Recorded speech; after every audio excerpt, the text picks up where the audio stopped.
പാലക്കാട് പട്ടാമ്പി ഉപജില്ലാ സ്കൂൾ കലോത്സവത്തിലെ ഫലപ്രഖ്യാപനത്തിൽ അട്ടിമറിയെന്ന് കണ്ടെത്തൽ.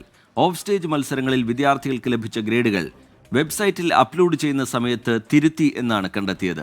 Higher secondary വിഭാഗത്തിൽ Edappalam PTMY higher secondary school നേടിയ overall cup Naduvattam government Janatha higher secondary സ്കൂളിന് നൽകാനാണ് തീരുമാനം.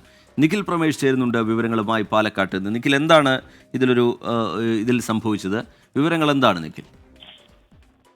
ഇതിത്തെ ഒരു മത്സരാർത്ഥിയുടെ രക്ഷിതാവ് നൽകിയ പരാതിയിൽ നടത്തിയ അന്വേഷണത്തിലാണ് ഈ കലോത്സവത്തിലെ ഫലപ്രഖ്യാപനത്തിൽ അട്ടിമറി ഉണ്ടായി എന്ന് കണ്ടെത്തുന്ന സാഹചര്യം ഉണ്ടായത്.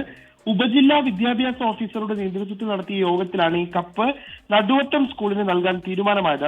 അത് ഈ അട്ടിമറി കണ്ടെത്തിയ പശ്ചാത്തലത്തിലാണ് ഓഫ് സ്റ്റേജ് മത്സരങ്ങളിൽ വിദ്യാർത്ഥികൾക്ക് വിധികർത്താക്കൾ നൽകിയ ഗ്രേഡുകൾ വെബ്സൈറ്റിൽ അപ്ലോഡ് ചെയ്യുന്ന സമയത്ത് ഇത് തിരുത്തി എന്നുള്ളതാണ് കണ്ടെത്തിയത്. ഇത്തരത്തിൽ എ ഗ്രേഡ് നേടിയ വിദ്യാർത്ഥിയുടെ റിസൾട്ട് വെബ്സൈറ്റിൽ എത്തുമ്പോൾ ബോധപൂർവമായി അത് ബി ഗ്രേഡിലേക്ക് തിരുത്തി എന്നാണ് പരാതി ഉയർന്നത്.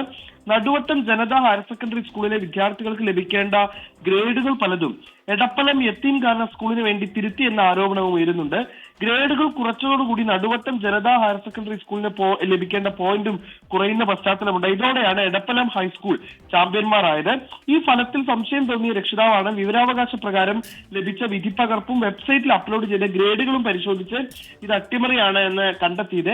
ഇതേ തുടർന്ന് ഇദ്ദേഹം രേഖകൾ സഹിതം പട്ടാമ്പി AEOക്ക് പരാതി നൽകുകയായിരുന്നു. ക്രമക്കേടിന് പിന്നിൽ പ്രവർത്തിച്ച അധ്യാപകർ ആരൊക്കെയെന്ന് പരിശോധിച്ചു വരികയാണെന്ന് പട്ടാമ്പി AEO അറിയിക്കുന്നുണ്ട്. എന്തായാലും ഇന്ന് വൈകിട്ട് ഈ കപ്പ് ഏറ്റുവാങ്ങി ഘോഷയാത്രയും സംഘടിപ്പിക്കുന്നുണ്ട് എന്നുള്ളതാണ് നമുക്ക് മനസ്സിലാക്കാൻ കഴിയുന്നത്. ശരി, നിഖിൽ പ്രമേഷ് വിവരങ്ങൾ നൽകുകയായിരുന്നു.